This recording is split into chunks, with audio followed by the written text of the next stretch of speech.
Қайырлы күн, құрметті оқушылар. Әдебиет әлеміне қош келдіңіздер.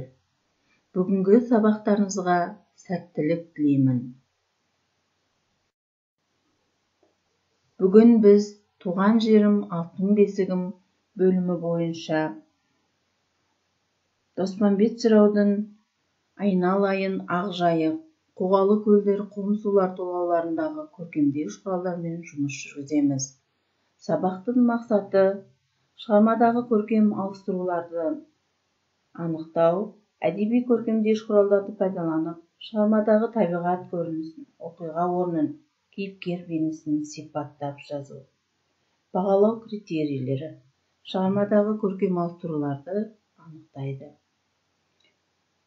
Ең алдымен сабаққа кіріспес бұрын өткен сабаққа шолу жасап алсақ. Ой қозғау әдісі бойынша Доспамбет жыраудың айналайын ақжайық, қоғалы көлдер, құм сулар толғауларын өткен болатынбыз. Ендеше толғау дегеніміз не?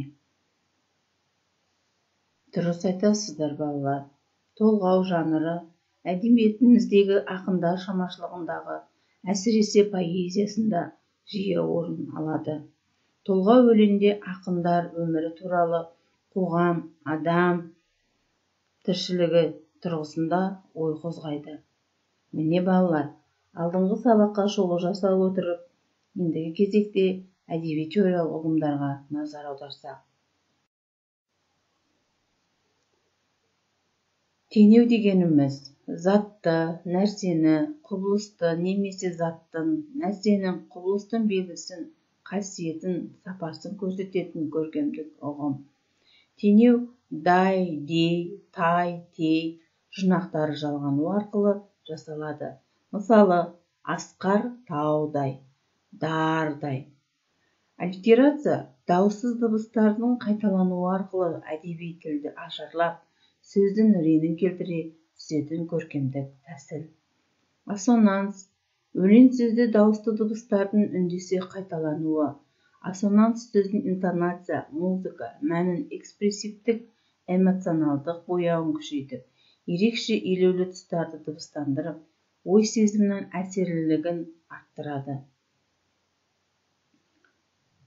Ендеше балалар, келесі тапсырмада Доспамбет толғауларында кездесетін көркемдегіш құралдарды талдаумен жұмыс жасаймыз. Енді сіздерге мына тұста мысалдар берілген. Осы мысалдарда көркемдегіш құралдарды анықтаңыздар.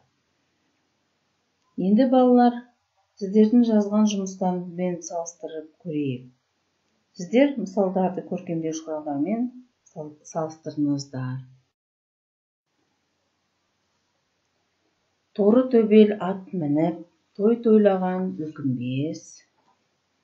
Аллитерация арыстанда екі бұтын алшайтып, арғымақ мінген өкінбес. Ассонанс қан жусанда егілсе, аққан судай төгілсе. Теңеу айналайын ақжайық, ат салмай өтер күн қайда. Ассонанс күмбір-күмбір кісінетіп, күреңді мінер күн қайда.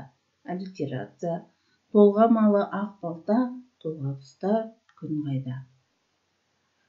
Енді менімен өз жұмыстарыңызды тексеріп көріңіздерші.